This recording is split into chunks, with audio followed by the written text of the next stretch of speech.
그림자 정부 1. 인간 감시의 시작. 전 세계 모든 통신을 감청한다. 에셜론의 성립. 제2차 세계대전 승정보의 흥분이 가라앉을 무렵인 1947년 영어권 5개국의 첩보 기관들, 미국의 국가안보국 NSA, 영국의 일반통신청 GCHQ, 캐나다의 통신안전청 CSE, 오스트레일리아의 국방안전국 DSD, 뉴질랜드의 정보통신안보국 GCSB는 유쿠자라는 안보 조약을 비밀리에 만들어 서로 협력하는 일에 합의를 보았고 그 암호명을 에셜론이라고 불렀다. 이 조약은 처음에는 단순하고 간단했다. 그저 서로 수집한 정보를 주고받고 이를 중앙정보처리본부로 보내는 정도였다. 그러나 1950년대 미국 NSA가 공식화되고부터 양상은 달라졌다. 끊임없이 새로운 첩보 기술을 개발하고 이 기술을 회원국에 공급하고 있으며 회원국들은 대신 감청 기지를 공급하고 있는 것이다. 이 에셜론에 대한 이야기가 언론 기자들 입에 오르내린 것은 1981년부터이지만 자세한 내용이 밝혀진 것은 1996년 뉴질랜드의 기자 헤이거가 숨겨진 권력, 국제 스파이망에서 뉴질랜드의 역할이라는 책을 발간하면서부터다. 사실상 미국의 NSA가 주도하고 있는 에셜론은 세계 각처의 설치해 놓은 도청 장치를 통해 하늘에 떠도는 모든 인공위성과 지상에서 이루어지는 통신을 검열하면서 전 세계 인류의 사생활을 감시하고 있는 프로그램이다. 소위 전파를 이용하는 통신은 전화든 이메일이든 휴대폰 통화든 팩스 통신이든 관계없이 모두 NSA의 에셜론 디셔너리라는 초특급 컴퓨터를 통과하게 되는데 그때 요시찰 어휘로 등록된 단어가 나오면 음성 감별과 영상 감별 장치를 이용하여 마치 지문을 등록하듯 음색과 모습이 등록된다. 요시찰 인물로 등록이 되면 그 사람의 목소리는 계속해서 자동적으로 감별된다. 계약, 정보, 비밀, 고안, 계획, 조사, 데모, 항의, 집회, 연자, 투쟁 등등이 요시찰 어휘로서 이 단어들이 나오는 모든 대화나 통신이 특별한 여과를 받고 분석되는 것이다. 또 다른 방법이 시내에서 데모가 있을 때 많은 사진을 찍어두는 것이다. 그러고는 사진에 나타나는 주요 인물들의 사진과 함께 모든 인적 사항을 데이터 뱅크에 입력한다. 그 후로부터는 수초간의 통화로도 상대방의 위치는 물론 전화번호, 이름, 자동차 번호 등등 신분을 모두 확인할 수 있게 된다. 따라서 일단 국가 정책에 대한 반대론자나 반정부 인사로 지목되면 그때부터 그 사람의 사생활은 완전히 노출되는 것이다. 에셜론의 뿌리인 유쿠자는 부르자 코민트라는 동맹에서 유래했다. 이것은 2차 세계대전 중 첩보 활동의 중요성을 느낀 미국과 영국이 1943년 5월 17일 맺은 첩보 동맹인데 이후 영국이 오스트레일리아, 뉴질랜드, 캐나다 등 영연방 국가들과 함께 참여했기 때문에 자연스럽게 영어권 5개국이 모두 포함된다. 에셜론을 주도하고 있는 미국의 NSA는 트루만 대통령이 만들었지만 1952년에서야 그 존재가 인정되었다. NSA의 창립 목적은 영연방의 첩보기관의 일원으로 가담하기 위해서였다. 1984년에서 1988년 사이 레이건 대통령 집권 시에는 정보안보와 통신안보 강화 훈련 프로그램을 만들었으며 1986년에는 법 개정으로 국방부의 전투 활동에도 관여하게 되었다. 이 NSA에는 세계 유수의 수학자들과 암호 전문가들이 많기로 유명하다. 이들은 100여 개의 언어로 온갖 암호문을 만들고 있으며 정보부와 함께 새로운 감찰 방법과 도청 장치를 개발해 다른 정보부원들에게 가르치기도 한다. 에셜론의 목적은 대체로 다음 두 가지로 볼 수 있다. 하나는 정치 첩보이다. 2차 세계대전 때 범독일주의를 붕괴시키고 승리로 이끈 범앵글로색슨 세력은 그 후 미국을 선두로 세계 패권을 견고히 하기 위해 인간의 기본권마저 저버리면서 자국인뿐 아니라 세계 모든 인류에 대한 도청을 시작했다. 워터게이트처럼 미국의 대통령까지 끌어내리는 도청 문화는 일반 국민은 말할 것도 없고 곽강을 받은 유명 정치인의 활동이나 정치가 이상한 단체의 활동에 특히 관심이 많았다. 1992년 영국 일반통신청 요청 수명이 양심의 가책을 느껴 런던 옵서버지에 폭로한 기사가 있는데 그때 애슐런 대상 명단에는 국제 앰네스티, 그린피스, 기독교 단체 같은 비폭력 단체들도 들어 있었다고 하니 국가 원수부터 시작해 안전한 사람은 거의 없는 지경이다. 애슐런의 또 다른 목적은 상업적 이용이다. 구소련이 붕괴한 이후 첩보 대상이 산업 스파이까지 확대되었다.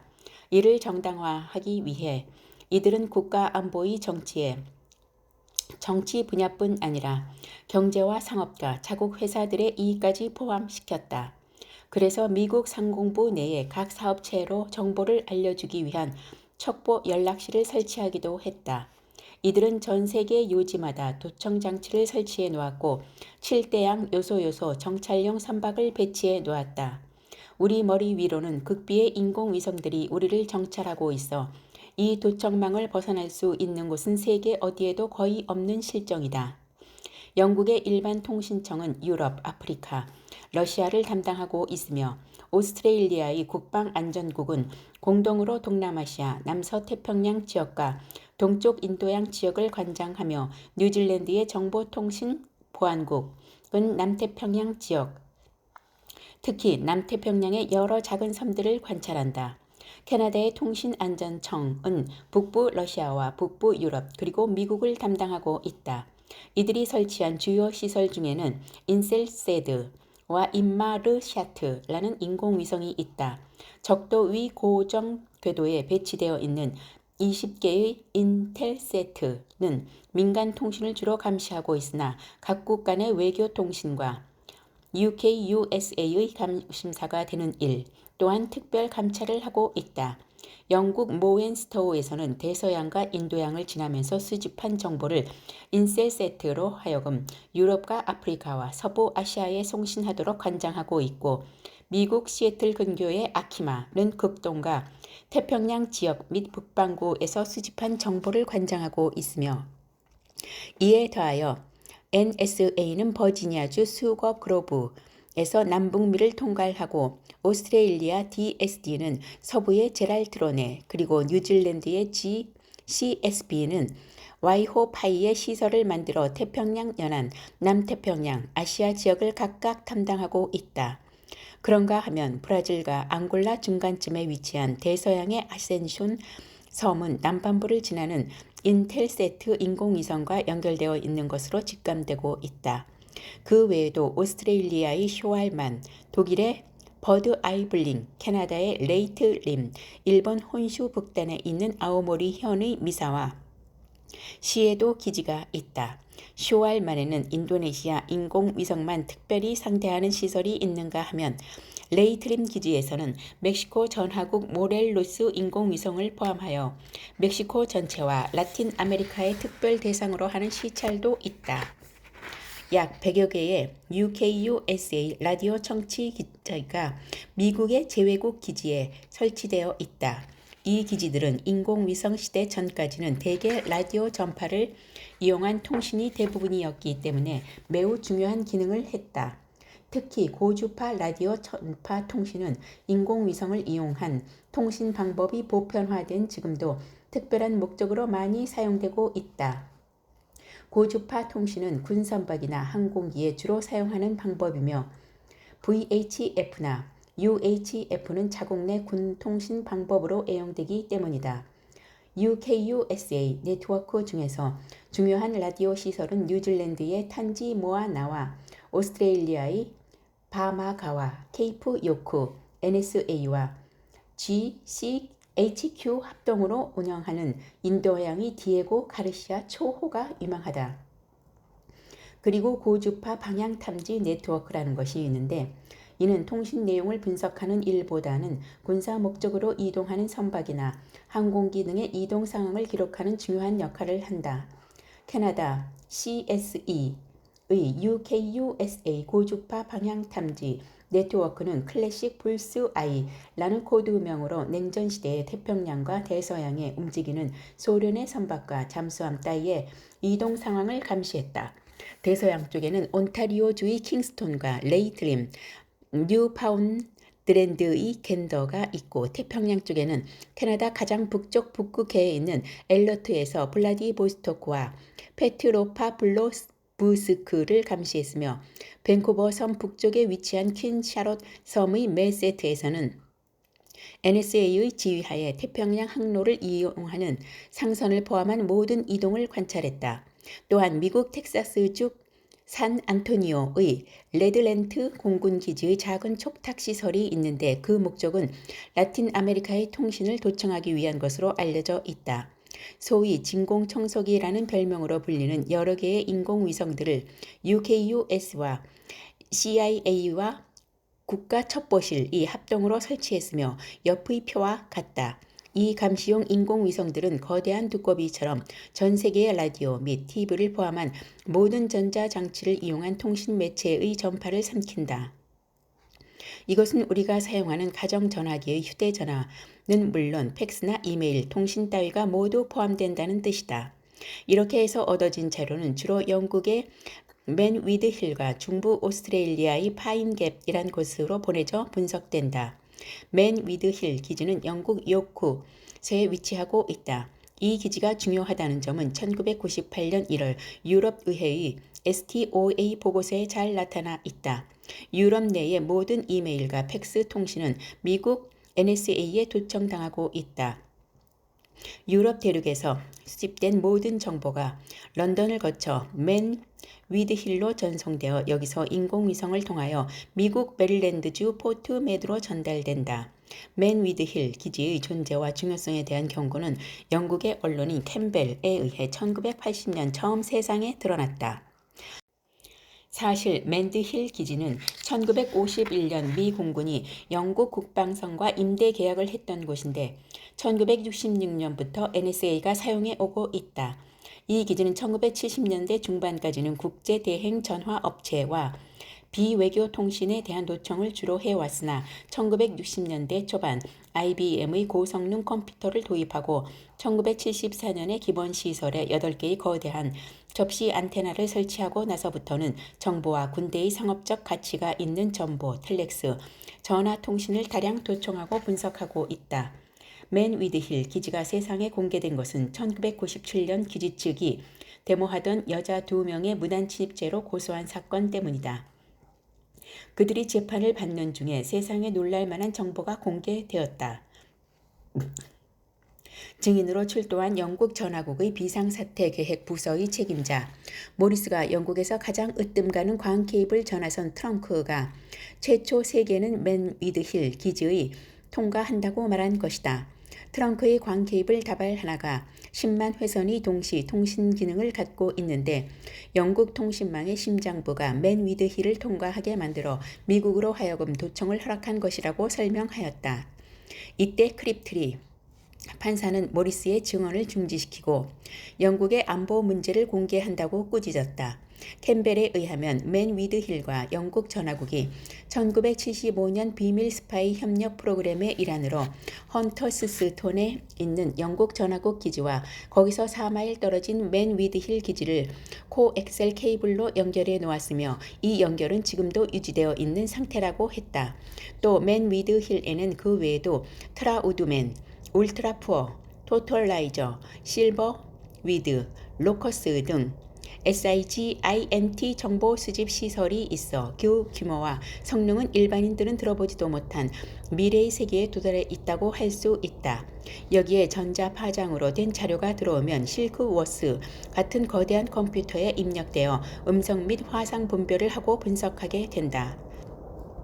예를 들어 실크워스 컴퓨터 내 소프트웨어의 하나인 매지스트랜드라는 프로그램은 핵심 단어를 갖는 기능이었고, 보이스 캐스트라는 프로그램의 목소리도 사람을 분간하는 기능이 있다.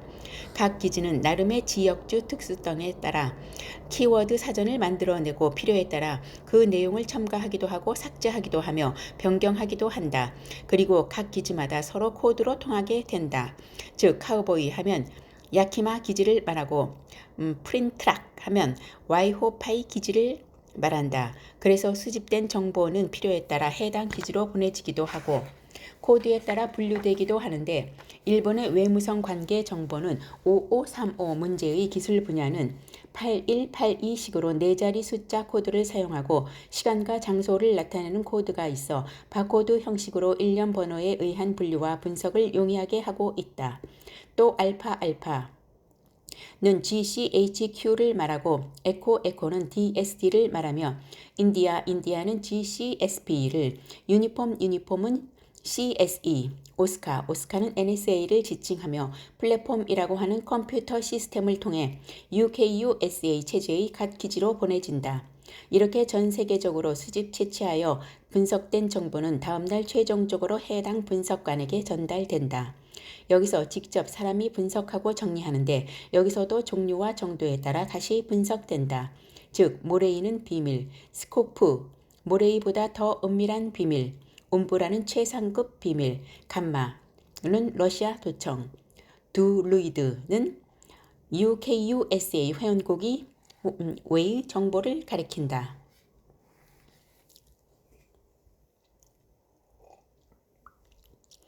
국가 안보와 시민 사찰. 에설론 시스템은 극단적인 냉전의 산물이다. 그러나 냉전이 종식된 지금은 기대하던 평화 대신 테러리즘이라는 새로운 과제가 전 세계를 전전긍긍하게 만들고 있다. 인류가 평화를 애타게 부르짖고 그것을 회복시키고자 노력했음에도 불구하고 어째서 그 평화가 지구상에 자리 잡지 못하는 것일까? 앞서 기술했듯이 에설론은 지구상의 모든 통신을 점검하고 있다. 인공위성은 우리 머리 위 수천 마일 상공을 돌면서 매 순간 일어나는 지상의 모든 비밀을 알아내고 있으며, 심지어는 깊은 바다 밑에서 아무도 모르게 유유히 헤엄치고 다니는 잠수함의 통신까지도 낱낱이 듣고 있다. 그런데 어째서 한 나라가 테러 조직의 음모를 미리 발견하지 못할까? 의구심이 들지 않는가? 문제는 도둑을 못 잡는 것인가 아니면 안 잡는 것인가이다. 에셜론의 사찰 기능이 모자라서 세상에 일어나는 참혹한 범행을 미연에 방지하지 못하고 있는 것일까?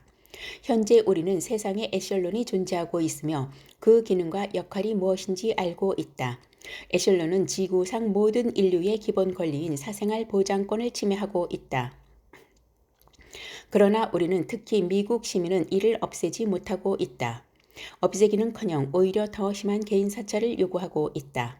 알카에다의 국제 테러가 예고 없이 일어나고 있고, 오클라호마 폭발 사건 같은 것들도 그렇고, 시도 때도 없이 사람들이 총을 들고 나와서 무고한 사람들을 사살하고 있으니 국민들은 더욱 심한 경찰 국가를 요구하고 있는 것이다. 2001년 뉴욕의 9.11 사태 이후 미국 부시 정권은 전 세계적으로 테러와의 전쟁을 선포하고 국민의 기본권을 점차 빼앗아 가고 있다. 국민들은 마치 자기네들이 원하는 것을 정부가 바로 알고 있다는 듯이 자유와 권리를 빼앗기면서도 기꺼이 2002년 가을 중간 선거에서 부시의 공화당이 압도적으로 상하 양원을 석권하도록 지지했고, 유엔 안전보장이사회에도 만장일치로 미국의 이라크 침범에 손을 들어 주었다. 미국 정부는 계속적인 테러와 폭력이 곧 미국 습격으로 이어져 피해가 있을 듯 보고함으로써 온 시민을 전전긍긍하게 만들고 있다. 2002년 11월 10일자 뉴욕타임스는 펜타곤이 테러 분자를 골라내기 위해 전 세계 인류의 신분을 기록해 놓았다는 발표를 보도하였다. 인권과 민주주의의 큰 집이며 세계 평화를 책임지는 세계 경찰 국가임을 자청하는 미국이 전 세계인의 주민등록증을 만들게 된 것이다. 이 계획의 책임자 포인텍스터에 의하면 이메일 정보와 전화 통신 내용, 신용카드 사용 기록, 은행 출납 기록, 여행 기록 등을 기본으로 신상카드를 만든다고 한다. 레이건 대통령 때 안보 고문을 지냈던 그는 말하기를 평상시에는 정부가 시민의 신상을 조사할 권리가 없지만 테러가 난무하는 현 상황에서는 국가와 국민의 안전을 위해 어쩔 수 없는 일이라고 하였다. 미국은 헌법에 분명하게 자유와 평등의 독립정신과 국민에 의한, 국민을 위한, 국민의 정부라는 것을 잘 표현해 세계의 숭앙을 받았다. 그러나 20세기 문턱에서부터 다른 국가들을 압제하는 제국으로 줄다름쳤고 지금도 세계 정복의 고삐를 늦추지 않고 있다. 그들은 자신들이 정복하고 싶은 정부나 국민에게뿐 아니라 자국 국민에게까지 정부 자신이 헌법을 저버리고 기본권을 앗아가고 있다. 미국 정부의 형태는 자국의 이익을 위해, 즉 국민들이 편안하고 윤택하게 살도록 하기 위해 다른 나라를 착취하는 것으로 생각하기 쉽다. 그러나 미국에 앉아 미국에서 일어나는 상황을 보면 미국 국민이라고 아니란 생활이 가능한 것도 아니라는 점을 느낄 수 있다.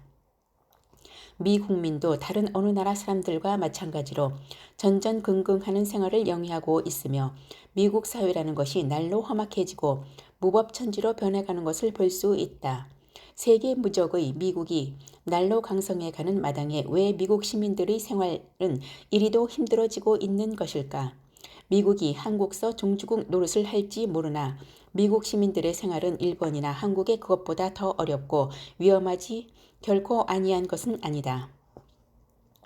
따라서 우리는 미국에서 일어나는 일련의 양상을 주시하고 곧 한국 사람들도 같은 길을 걸을지도 모른다는 점을 명심해야 한다. 그런 점에서 미국 정부나 의회의 머리 위에서 절대 권력을 행사하고 있는 어떤 힘이 어떻게 헌법을 위반하고 국민의 권리를 침해했는지 그 실례를 몇 개 들어보려고 한다. 아무리 사람들이 에셀론의 존재를 이야기한다 해도 NSA 당국은 아직 그 존재를 부정하고 있기 때문에 아무도 거론을 못할 정도로 절대적 권력이 되어버렸다. 한국도 아무리 정부에 의해 양민이 학살되고 무고한 사람이 죽었다는 증거가 있다 하더라도 정부가 이를 부인하면 그만인 것과 비슷한 이야기일 것이다.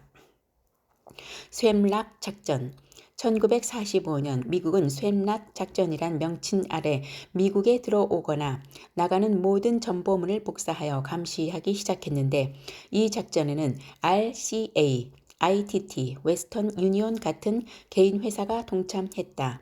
NSA가 생기기도 전부터 유사한 기관이 미국을 넘나드는 모든 정보문의 마이크로필름을 만들기 시작했다.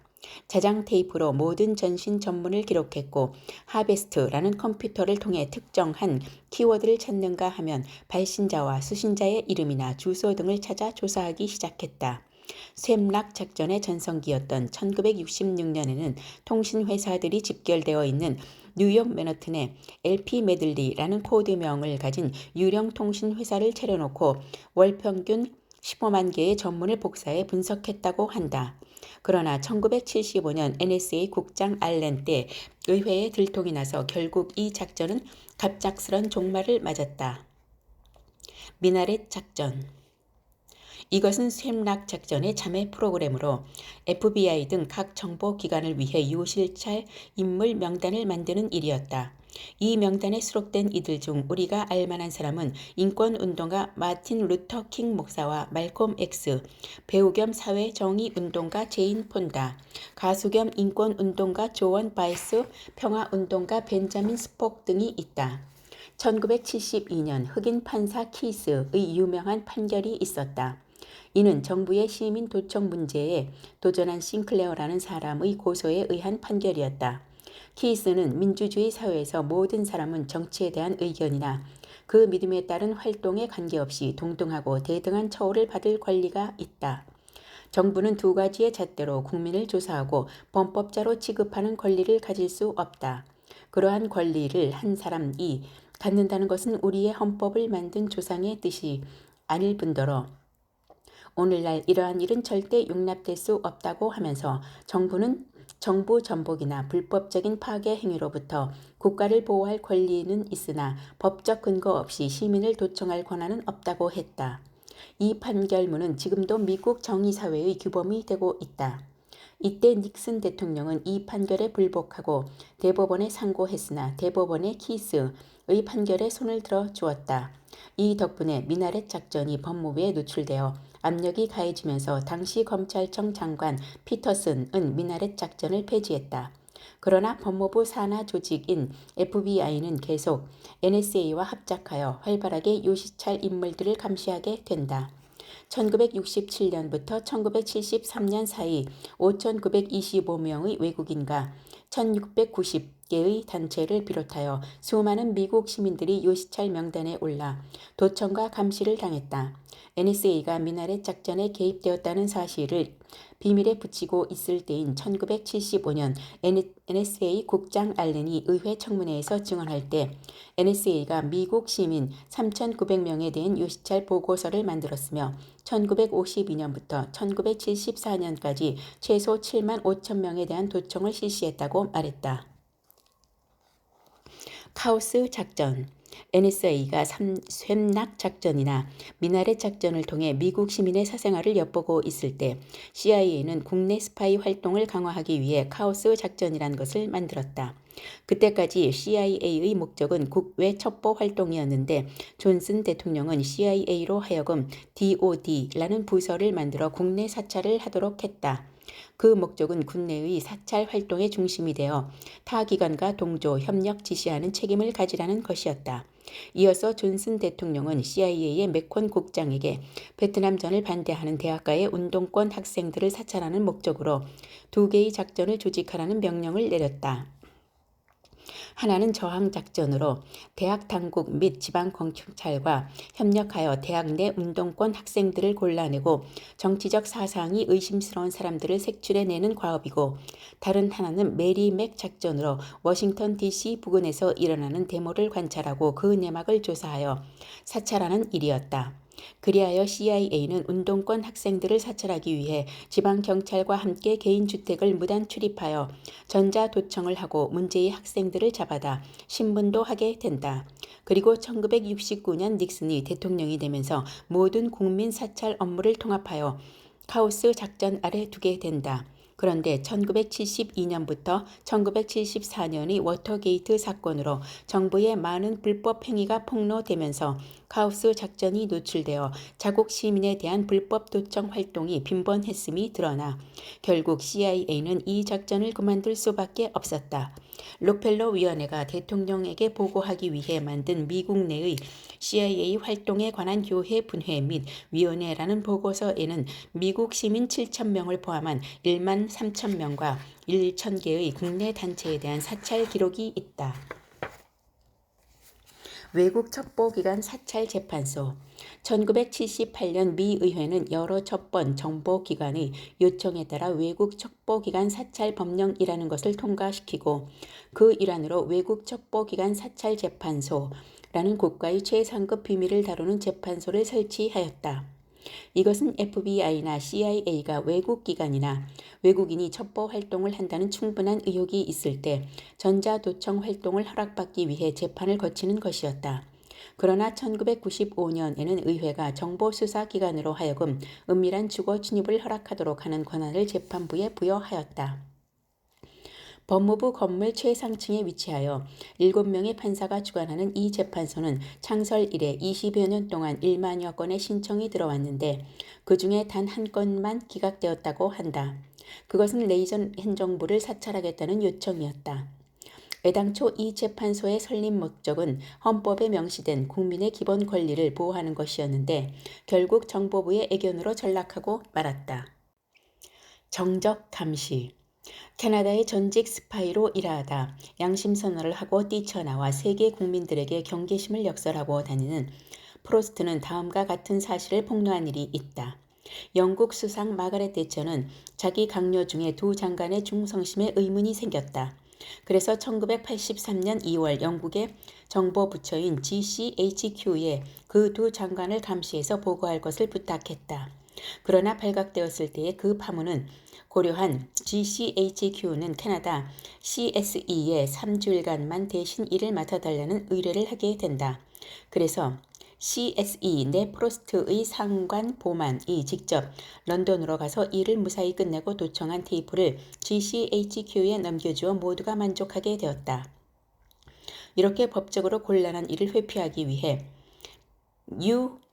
KUSA 회원들끼리 서로 부탁하여 일하는 것은 드문 일이다. 그리고 스파이월드라는 책의 저자 중 한 사람인 크라톤은 대처의 경우와 같이 NSA나 GCHQ 같은 정보 조직을 이용하여 정적에 대한 도청이나 미행을 주저없이 자행해서 정치적 이득을 보고 법 위에 군림하는 일은 비일비재하다고 했다. 프로스트는 또 다른 이야기를 하나 소개했다. 캐나다의 총각 수상 트루도는 54살에 22살 난 마가레트라는 여자와 결혼하게 되었다. 어린 나이에 퍼스트 레이디가 된 마가렛은 너무 철없는 행동을 해서 항상 언론에 오르내렸다.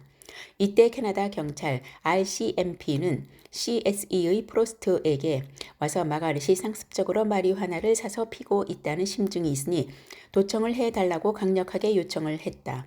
수개월간 도청 끝에 아무런 증거를 확증하지 못한 프로이드는 결국 그 사실을 RCMP에 통보했는데 그는 경찰이 수상 부인의 사생활을 도청하겠다는 의도에 의구심을 품었다. 마갈렛이 간첩 활동을 한다는 의심은 전혀 없는 터에 있지도 않은 마리화나를 핑계로 수상 부인을 도청한다는 것은 틀림없이 다른 목적이 있다는 것이 그의 주장이었다. 그는 가능한 이유를 댔다. 하나는 트루도 수상을 음해하려는 목적이고 또 하나는 그를 보호하려는 목적이다. 그리고 어느 쪽이든 실제로는 RCMP의 숨은 상관의 명령으로 억지로 이를 꾸몄다는 것이다. 만약 그렇다면 그 알려지지 않은 상관은 누구였을까? 마찬가지로 NSA도 정치적 목적으로 특정 정치인을 도청하는 것이 흔한 일이었다. 닉슨 대통령의 보좌관이었던 어리크만은 워터게이트가 지난 다음 닉슨 시대 권력의 증인이란 회고록을 썼다. 그 책을 보면 키신저는 NSA를 이용해서 당시 국무장관이었던 라저스를 도청했고 그 도청에서 얻은 자료를 바탕으로 닉슨에게 라저스가 자질이 부족하다는 확신을 지켰으며 반면에 키신저 자신도 NSA의 도청을 받아 외국과의 비밀 협상 때 키신저가 한 말이 이 닉슨 정권의 다른 사람의 수중에 들어가기도 했다는 것이다. 또 레이건 정권 때는 행정부의 명령으로 메릴랜드의 하원 의원 반스를 도청한 일도 있다. 그는 당시 니카라과 외무부 장관인 니카라과의 계엄령 선포가 미국으로서는 대단히 실망스러운 일이었다는 내용의 전화통화를 한 일이 있다. 그런데 얼마 후 NSA가 도청한 대화 내용이 백악관 직원에 의해 언론에 발표되었고 다음에는 CIA 부장이 이란 콘트라 문제의 반스 의원 보좌관과 니카라과 주재 미 대사관 직원과의 회동 내용을 폭로하면서 그 보좌관을 파면시킨 것을 종용했다. 그 보좌관은 니카라과에서 그의 직무를 다한 것뿐이었다. 반스는 대답하기를 그의 보좌관이 외교관을 만난 것은 완전히 합법적일 뿐 아니라 적절한 행위였다고 했고 이어서 NSA가 국제 전화를 도청하는 것은 이해할 만하며 정보 수집을 위해 정당한 일로 간주되지만 그 내용을 정치적 목적으로 사용한다는 것은 도저히 있을 수 없고 불법적인 일이라고 몹시 흥분하여 이야기했다. 이와 비슷한 예는 너무 많다. 따라서 애쉬언론이 정치가들을 뒷조사하고 도청해서 정치적으로 이용하는 자료로 사용한다는 것은 이제는 더 이상 놀랄 일이 못 된다. 다만 정치하는 사람들이 승차편에 줄지어 서는데 급급하고 국민들의 세상 모르고 묵묵히 지내는 동안 점점 다져지는 권력과 발달하는 과학기술로 국민의 자유를 속박하는 수단이 더욱 완벽해지고 있을 뿐이다. 산업 스파이 1990년대에 소련이 붕괴하면서 소련을 위시한 동구 공산국가에 대한 엄청난 정보시설은 대거 산업 스파이 목적으로 전환되었다. 그때까지는 정부가 산업에 관여한다는 것은 월권 행위를 하는 것이고 권력 남용이며 국제 경제의 형평성을 파괴시키는 일로 간주되어 있을 수 없는 일이었다.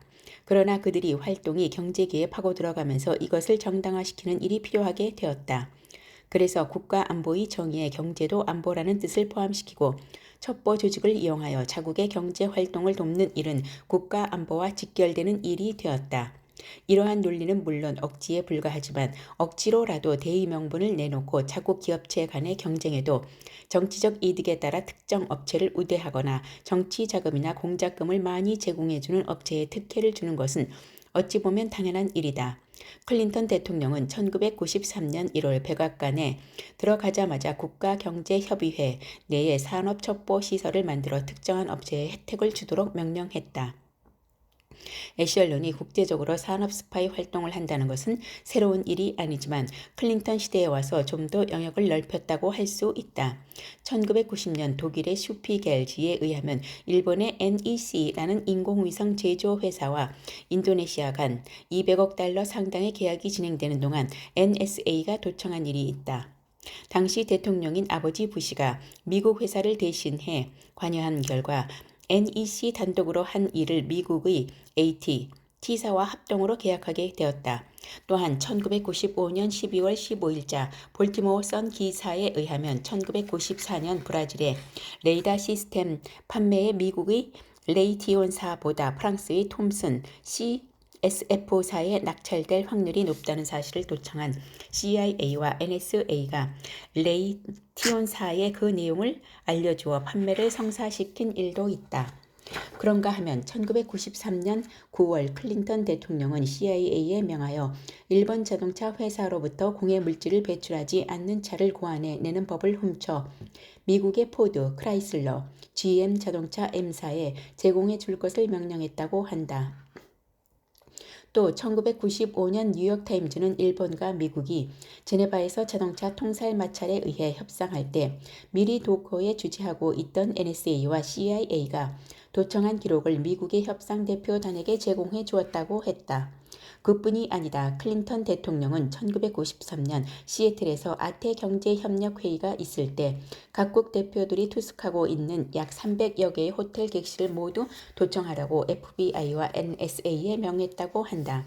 한 번은 베트남 정부가 한 작은 미국 회사를 통해 화물용 737 중고 비행기 2대를 사려고 협상 중인 것을 NSA의 도청을 통해 알아내어 보잉사로 하여금 새 비행기 2대를 좋은 상환 조건으로 팔도록 주선해 주기도 했다.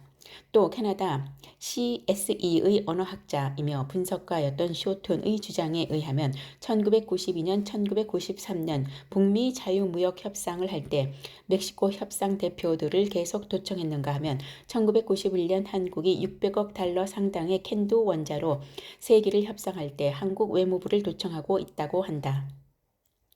물론 애슐런의 상업적 이용으로 미국만이 혜택을 보는 것은 아니다.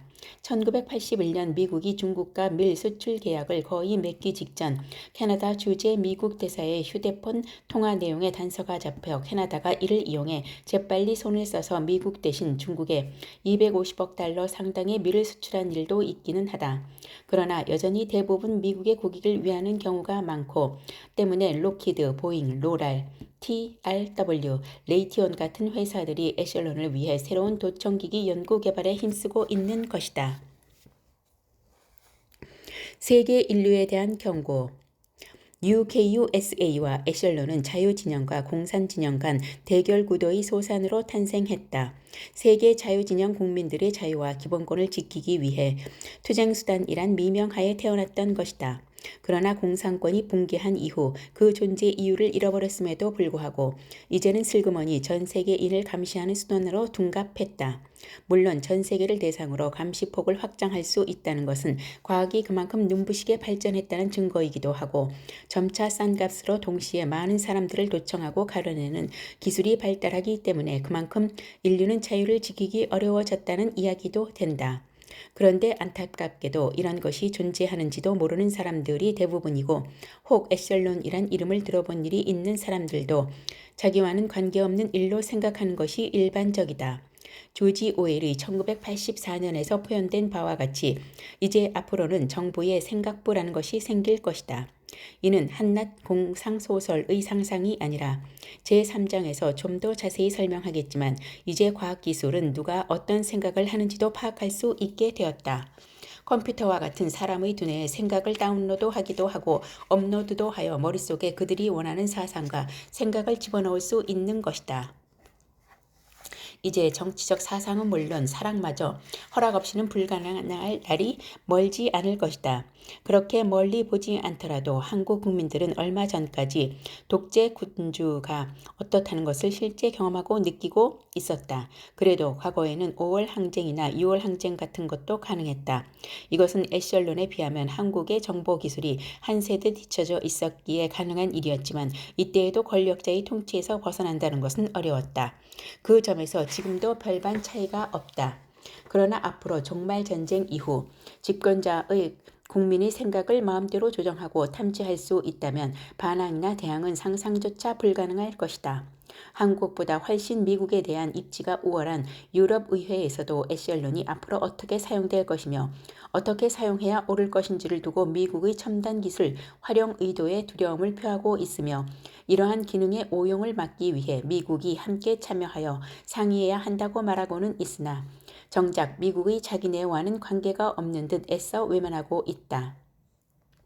20여 년 전 미국에서 이 사태를 심각하게 우려했던 처치 상원 의원은 다음과 같이 에시언론이 사용하는 과학기술은 곧 미국 시민의 자유를 위협하며 헌법에 명시된 국민 보호 정신을 파괴시키는 것이 될 것이라고 경고했다.